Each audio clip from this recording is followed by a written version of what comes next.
My name is Sarah Mansour. I'm a research assistant at the Jean Monnet Network on Transatlantic Trade Politics. This is part of a series of interviews for the network called the Transatlantic Trade Videos. We're here today with Francesco Duina, who is a professor of sociology and a faculty member of the European Studies program at Bates College in the United States. Welcome, Professor Duina, and thank you for taking the time to be here with us today. Thank you for having me. Okay, so we'll get right into it. Transatlantic trade deals such as TTIP and CETA have been heavily politicized, with values playing a significant role. And you noted that, I will quote you here, European resistance to CETA was intensified by fears it could be a Trojan horse for TTIP. And you posed the question, can more be said about interdependence between deals? So to what extent do you think that there is a path dependency established from TTIP and CETA?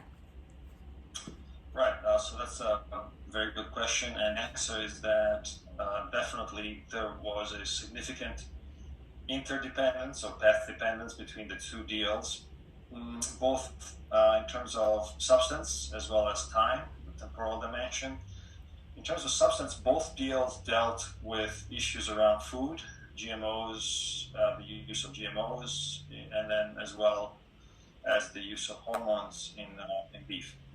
And so on food, there were a lot of sensitivities around there, especially on the European side. And then as well as on the investment side, in terms of the rights of investors to challenge the domestic legislation if for some reason they feel discrimination against them. And that's something that is actually quite common in bilateral trade agreements between single countries, not really present in agreements that involve blocks of countries like the EU and somebody else. And so CETA and Hitler envisioned that, and TTIP as well. And so there was a lot of alarm as to what that meant on the European side. And so the two deals were negotiated sort of in parallel, but TTIP sort of made progress earlier and was started earlier. And CETA then at some point was started, and then TTIP slowed down. And when it slowed down, CETA picked up again, and it picked up faster. And at that point, those who were concerned with the deals feared that CETA would in fact set the standards and the blueprint for TTIP. And so they became quite concerned as to what was in it, because they thought, like you said, that there would be some path dependency. So significant path dependency, both in terms of time as well as, of course, substance. Okay. And do you think the politicization of TTIP and CETA is proportional to the implications from the deals, or are there other factors that make the discussion so interesting and divisive for the public? Mm-hmm. Well, I guess it all depends on what you mean by implication. And I think that the significance of these trade deals is a function of the beholder and who's affected by them and how they see things. So, at one level, these were very technical regulatory matters that people haven't even thought too much about, investors' rights and so on, GMOs, well, maybe GMOs they had. And so on the one hand, you could say, well, was it overblown or does it make sense? But on the other hand, these were things that at the European level made a lot of, there were sensitive issues because they related to things beyond sort of the immediate technicalities of it, things like consumer health and animal rights and the right to, pass laws that no one should challenge from the outside, no foreign investor should challenge from the outside. And so, they became really of concern to some people, and it's hard to judge them on the outside and say, well, why do they care so much? Well, not everyone in Europe and not everyone equally, but there was certainly a lot of concern with them, and there were significant concerns, and so lots of people got involved with that. Okay. And how have civil groups been involved in the negotiations? Do they express similar opinions on TTIP and CETA, or are there nuances?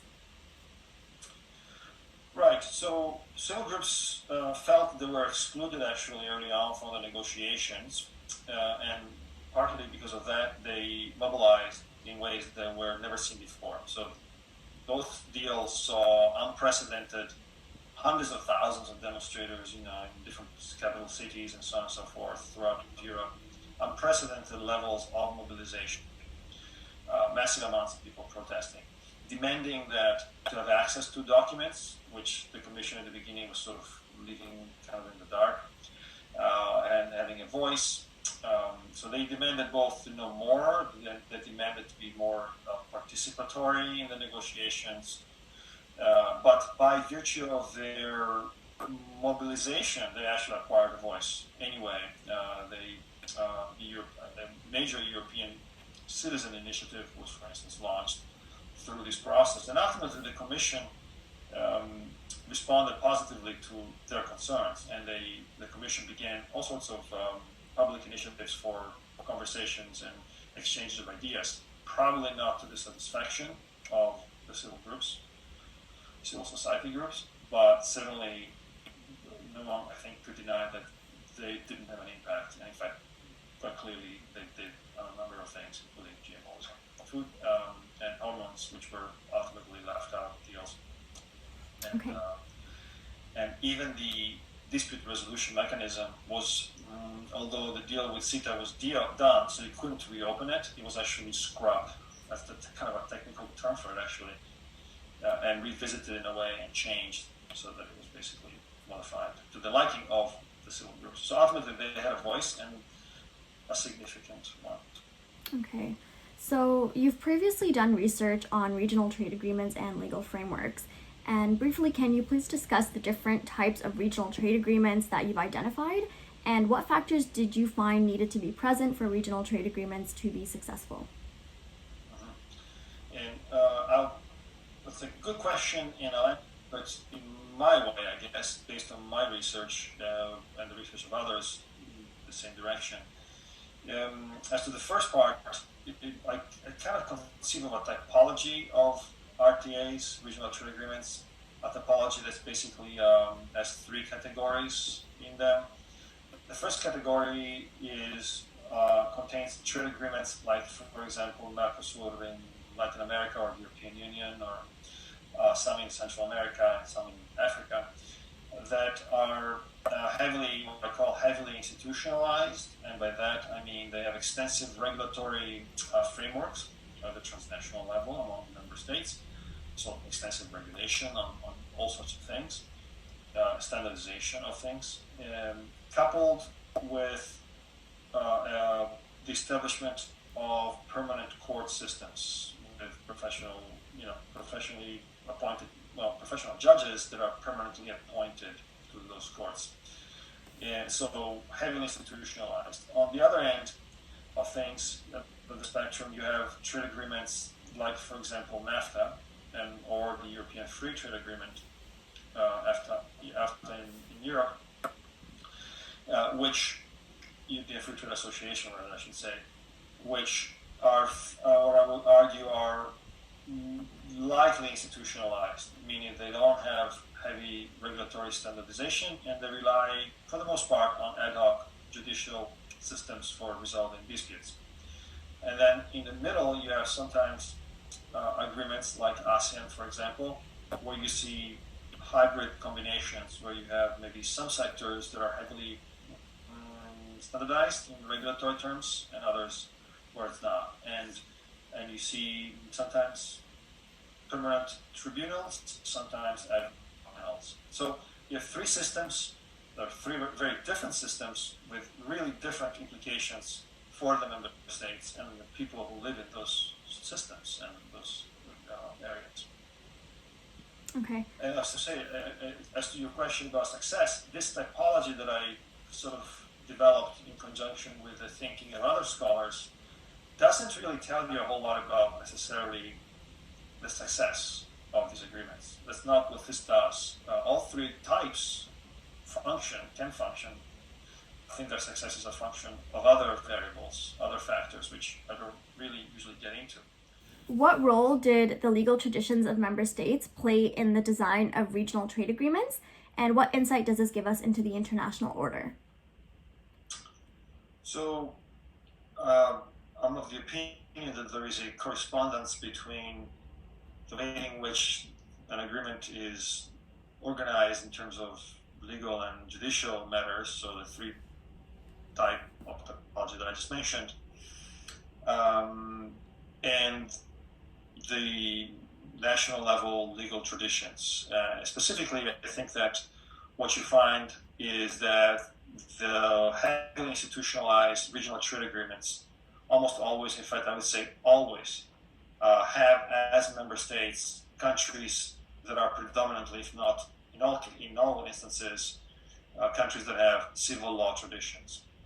In RTAs that have limited regulatory material at the transnational level and maybe ad hoc panels instead of established courts, so thinly institutionalized RTAs.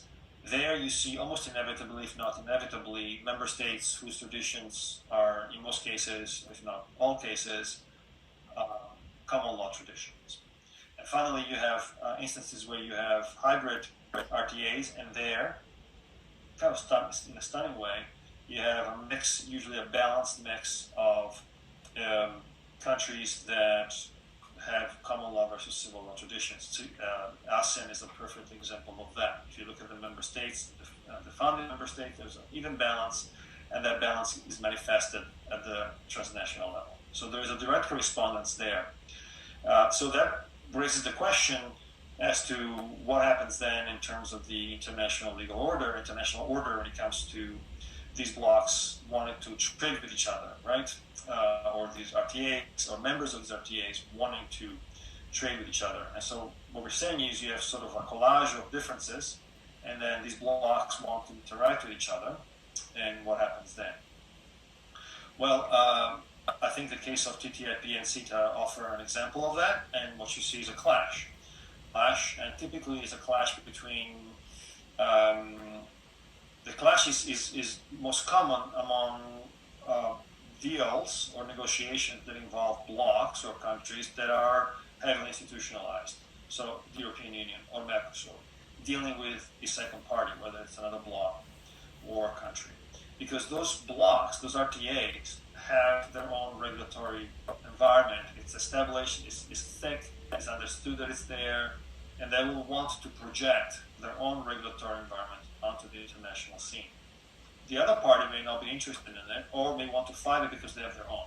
So the answer to that, their solution to that, is that the members, the RTAs, will want to sort of resolve that, and ultimately you will see some degree of conflict, and probably some degree of regulatory harmonization at the transnational level between blocs. And therefore, for example, you see now in almost all of the EU's trade deals with other parties, they have, as scholars have noted and others, they almost always have more regulatory content, harmonization, standardization than they used to, say, 20 years ago. And because that's kind of the direction in which things are going. So it's going to be a challenge, and what I suspect you will see is eventually over decades a sort of development of global norms of trade around certain regulatory issues which are currently not there. Okay, and kind of leads into our next question. In what direction do you see regional trade agreements evolving in the future, and what impacts do you think that globalization will have on these deals? Yeah, so that's actually a question that, if you think about it, is connected to the previous one, but you can also answer it by thinking about the WTO. And if you think about the WTO, it has been the global approach to trade, but much of it until recently was simply a tariff removal approach, multilateralism that advanced the removal of tariffs. That has exhausted itself. We kind of have eliminated most tariffs. So now the next question is, what do we do?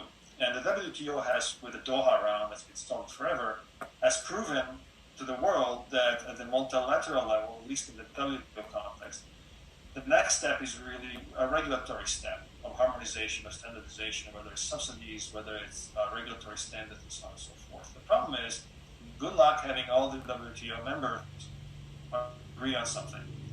of substance, other than, well, we're going to remove our tariffs. That's fine. But it's much more difficult to agree on regulatory standards for everything: fresh fish, computers, you name it. So that's not going to work. And what you're seeing now is, as a result, in the last 20 years, is the explosion of these RTAs, which can advance that kind of deeper kind of integration. So that's where we're at right now. And it gets back to my previous answer. And so what's really next is these blocks, which have managed to advance integration, will now have to deal with each other, and that's the global question. And what happens then? And my view is that you will have patches of regulatory harmonization across blocks, and eventually probably some sort of global standards eventually to deal with this problem. But we're not there yet, and the WTO has shown how difficult it will be for something truly global. So I think you're kind of seeing globalization's limits to some extent, and how difficult it is to go beyond the regional level. Okay, well, that ends our interview for today. And again, thank you, Professor Duina, for joining us. Thank you very much.